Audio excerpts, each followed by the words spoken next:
Dans cette vidéo, je te donne en détail une explication complète d'un trade que j'ai passé sur la paire euro-dollar cette semaine et qui m'a permis de générer des milliers d'euros. Donc, prends de quoi noter parce que ça va être vraiment très intéressant pour toi. C'est parti, let's go. On va sur TradingView et je vais te montrer tout ça. Alors, dans un premier temps, on va faire un petit peu un point de contexte et un point de macroéconomie. Alors, pour en fait expliquer mon billet. Ici, tu le vois, par rapport à la politique commerciale de Donald Trump, il a fortement dévalué le dollar américain. Si tu suis les marchés financiers depuis ces dernières semaines, tu es bien sûr au courant de tout ce qu'il se passe. Et en fait, ici, pour la paire euro-dollar, sachant qu'il a fortement dévalué le dollar, alors l'euro a surperformé. Et donc, sur la paire euro-dollar, donc sur la paire euro-USD, tu as bien ici l'euro qui surperforme le dollar. Donc, tu as ta devise de base qui s'apprécie par rapport à ta devise de contrepartie. Donc ici, en l'occurrence, tu as l'euro qui s'apprécie vis-à-vis au dollar et inversement, tu as le dollar qui se déprécie vis-à-vis de l'euro. Donc là, en fait, c'est un premier point clé. C'est ce qui nous donne un billet haussier sur la paire euro-dollar. Et c'est ce qui va ensuite expliquer mon trade où je vais rechercher des zones pour passer à l'achat. Donc tu le vois ici, on commence en weekly sur la paire euro-dollar. Donc tu le vois, on est baissier sur la paire euro-dollar.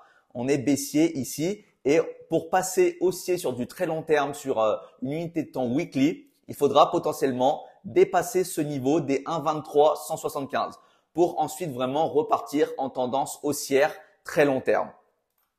Ensuite, ce qui est intéressant également ici, moi, ce qui m'a donné mon billet, c'est forcément lié au tarif douanier de Donald Trump.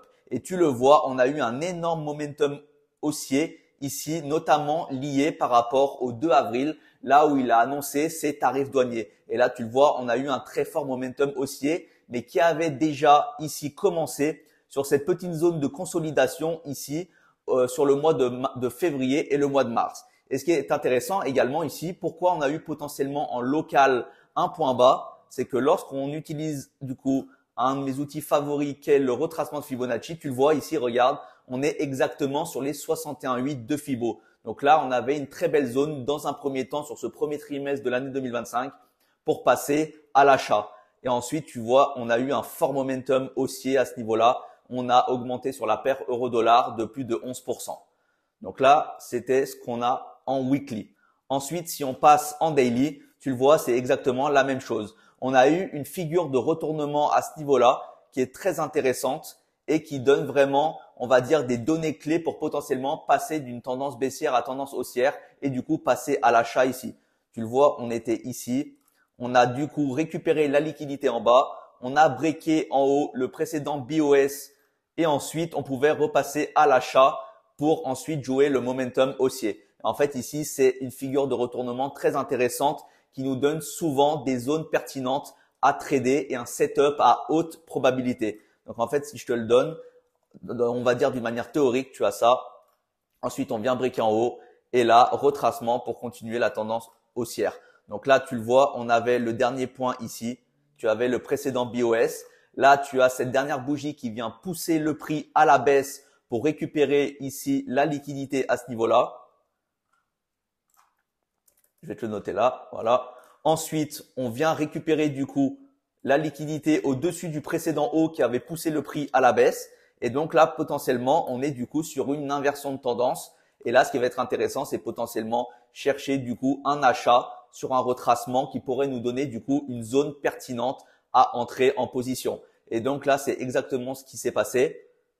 On a exactement eu ce cas de figure et c'est vraiment un cas de figure que j'adore à ce niveau-là en daily. Tu le vois si on prend ici à ce niveau-là.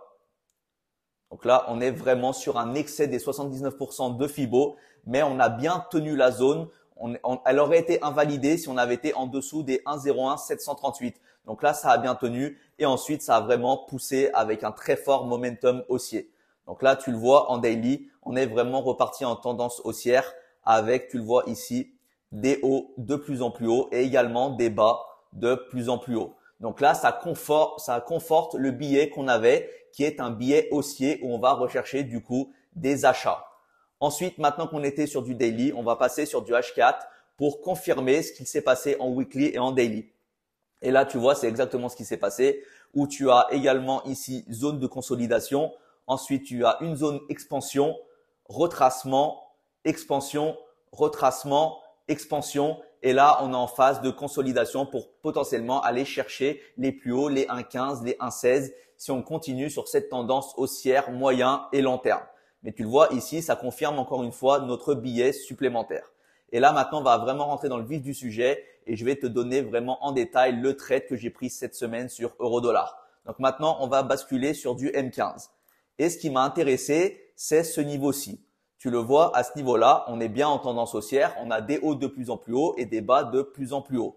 Ici, on avait le précédent BOS à ce niveau-là.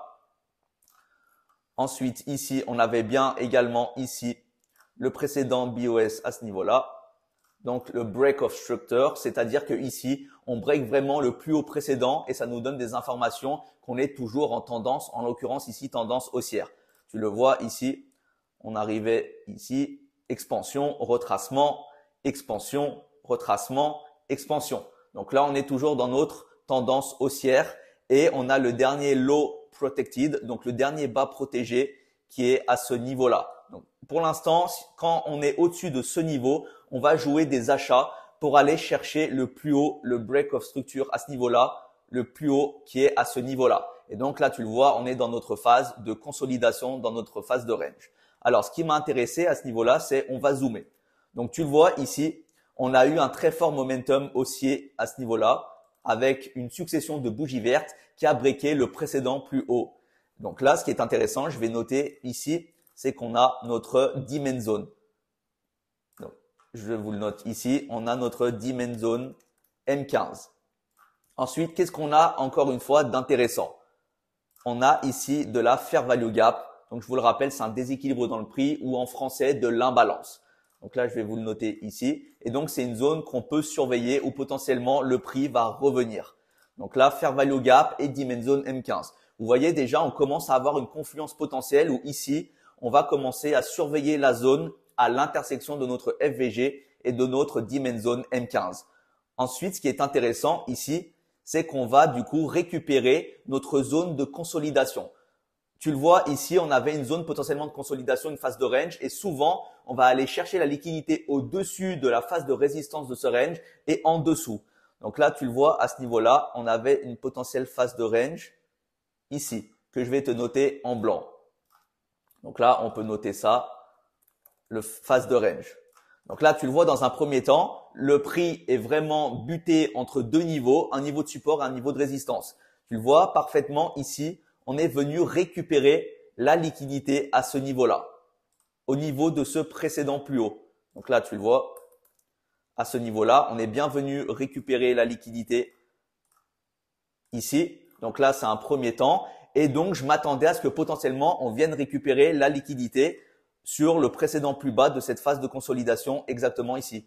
Donc, encore une fois, ici, c'était des confluences supplémentaires qui allaient m'indiquer qu'on avait potentiellement une zone intéressante à analyser.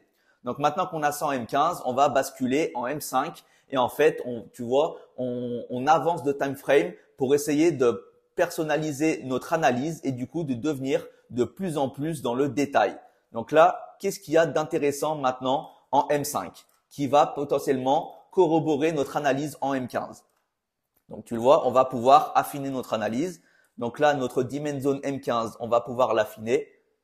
Et là, tu le vois, ça va devenir ici, pile à ce niveau-là. Tu vois, dernière bougie baissière avant le momentum haussier. Ici, on a notre demand zone maintenant qui est devenue M5. Tu le vois, on est en train de la définir comme étant de plus en plus petite. Et donc, pour nous, c'est mieux en entrant en position. Pourquoi? Parce qu'on va avoir un ratio risk-reward qui est beaucoup plus intéressant. Ensuite, ici, on a également notre fair value gap à ce niveau-là. Donc là, on en a une ici. Donc la dernière qui est très intéressante à ce niveau-là et qui est également en intersection ici avec notre demand zone M5. Et là, tu le vois, ça commence à être très intéressant ici et tu vois qu'on a une touche absolument incroyable et c'était ici qu'il fallait entrer en position. Donc là, je vais te le noter ici. On a notre fair value gap M5. Et en plus de ça, si on utilise en plus un outil de Fibonacci qui va nous permettre du coup d'avoir une nouvelle, on va dire, confluence sur notre setup. Ici, tu le vois, je vais prendre le Fibo d'ici à ici. Et tu le vois, ce qui est intéressant, regarde, on est exactement sur la zone des 61,8 de Fibo avec un excès. Donc souvent, quand tu as la zone des 61,8 ou des 70,5, mais qu'en dessous, tu as une demand zone ou bien une fair value gap, souvent le marché va créer un petit excès pour aller entre guillemets field à 100% les ordres qu'il y a en dessous, field à 100% les zones et ensuite repartir. Et c'est exactement ce qui s'est passé à ce niveau-là où on est entré en position exactement ici sur les 1,12 640. Et en fait, tu le vois ici, on a une très belle réaction sur zone pour ensuite repartir en tendance haussière. Et pour finir, on peut également descendre de time frame encore une fois sur du M3. Donc là, ça va encore une fois valider notre analyse M15 et M5. Donc là, tu vois, tu as le M3. Donc là, tu as bien notre bougie ici, dernière bougie baissière.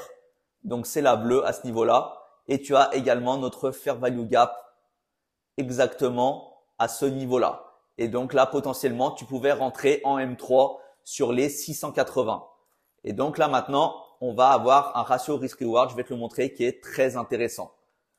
On va rentrer à l'intersection ici. Donc tu le vois, on va ici rentrer à l'intersection donc en long à l'achat.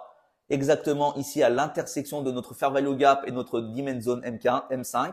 Ici, on se met légèrement plus bas que le précédent low. Si jamais on venait à se faire liquider, on devrait du coup derrière analyser pour potentiellement rentrer une nouvelle fois en position. Donc là, on avait potentiellement un stop loss de 24 pips sur la paire euro-dollar et on pouvait targeter du coup plusieurs niveaux.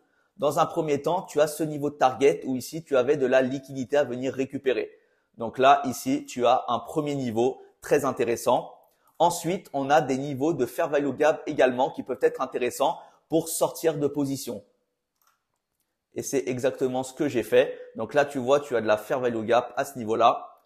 Je vais te le noter en jaune. Et donc là, tu vois qu'en fait, on a vraiment analysé en détail euro-dollar pour vraiment avoir un setup à haute probabilité. Donc, si toi, par exemple, tu prenais ce trade, tu aurais pu, dans un premier temps, pourquoi pas, t'arrêter à ce niveau-là. Donc là, tu prenais un ratio risk-reward de 5. Donc, c'est-à-dire que sur ce trade, tu risquais 25 pips pour aller en chercher 120. Donc, très beau ratio risk-reward. Et tu pouvais également pousser le prix jusqu'ici, jusqu'à combler la fair value gap ici en vente. Et c'est exactement ce qui s'est passé. Tu le vois ici. On a même fait un excès au-dessus de cette liquidité à ce niveau-là. Et là, ensuite, on a légèrement retracé où là, en fait, les vendeurs ont pris la main pour pousser le prix à la baisse. Mais en tout cas, ici, tu le vois, tu avais potentiellement un très beau trade exactement à ce niveau-là avec celui-ci, un ratio risk-reward de l'ordre de 5,83.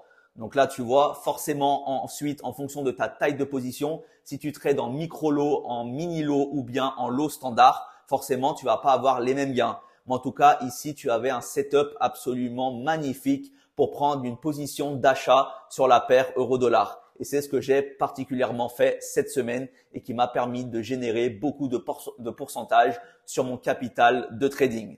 Donc en tout cas, j'espère que c'était clair pour toi. N'hésite pas à revoir cette vidéo et à prendre des notes pour essayer de comprendre toutes les confluences que j'ai utilisées pour définir mon setup à haute probabilité.